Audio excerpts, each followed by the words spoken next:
Saan ka galing kaya? Hindi mapunta ko ba yun? Ah, Banwa ka o?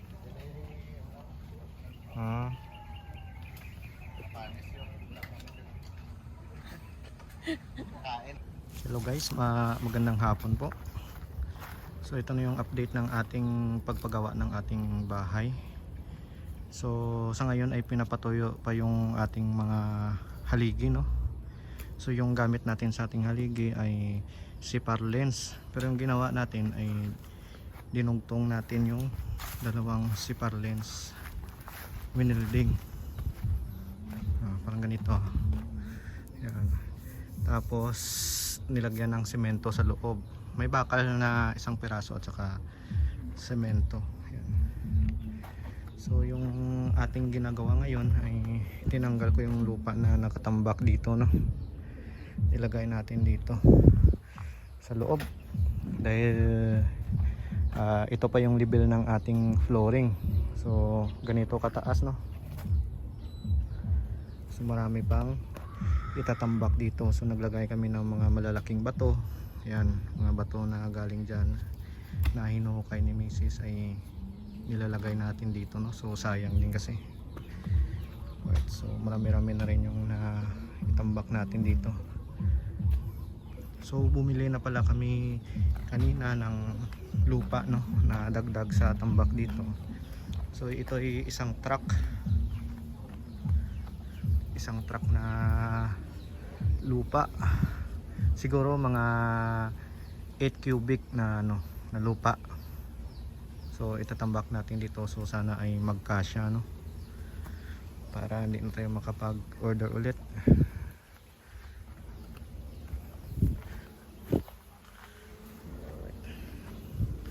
So malawak-lawak na rin yung nakuha nating lupa dito. Yung pinagkaya ng ano yan, yung ating deposito. So yung deposito nga natin may ano pa, oh, may tubig. So okay rin na may tubig dito, no, dahil may magagamit sila pag once na nag-mix sila ng semento.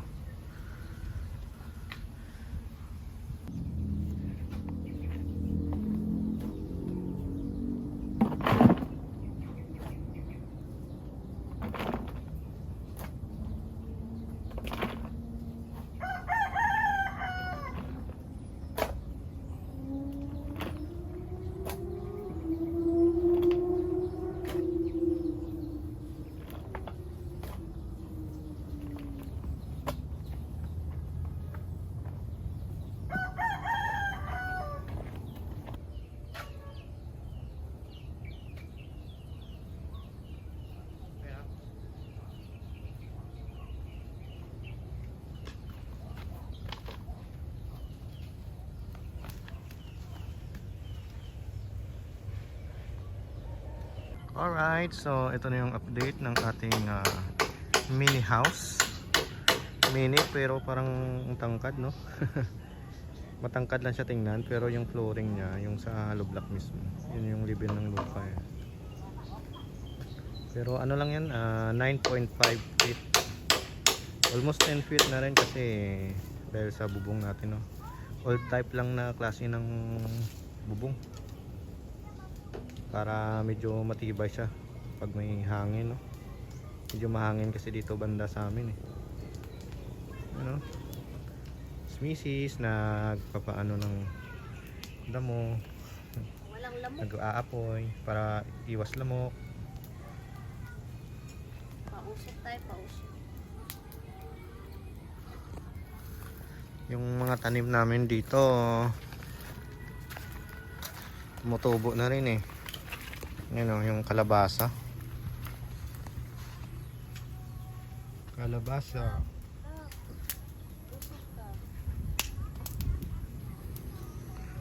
Dito naman sa kabila, alugbate. Yan doon banda, alugbate yun doon. Tapos may tinanim na rin tayo na tanglad, papaya. Dito, talong yan dito eh, kaso hindi pa tumubo. Kasi buto pa lang yung nilagay natin.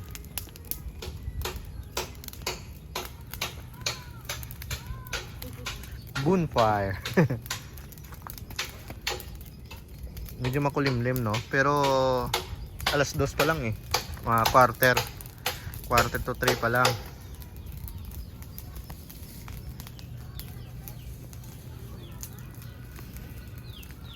Yun lang, ito yung ating buhay sa probinsya. Sana ay malagyan nila ng bubong ngayon guys no, para pag may gagawin man sila na next na kung anong gagawin nila dyan ay may bubong na, hindi na sila mabubasa. Malakas na yung apoy, love.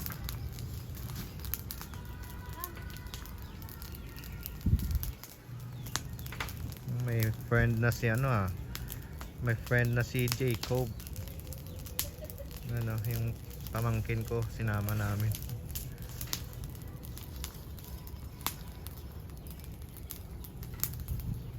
Linis-linis muna kami ngayon habang wala naman kami masyadong magagawa no.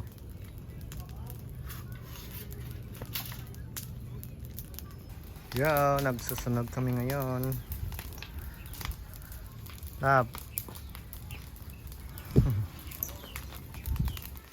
May kinuha na naman kaming saging oh. Isang bulig na naman.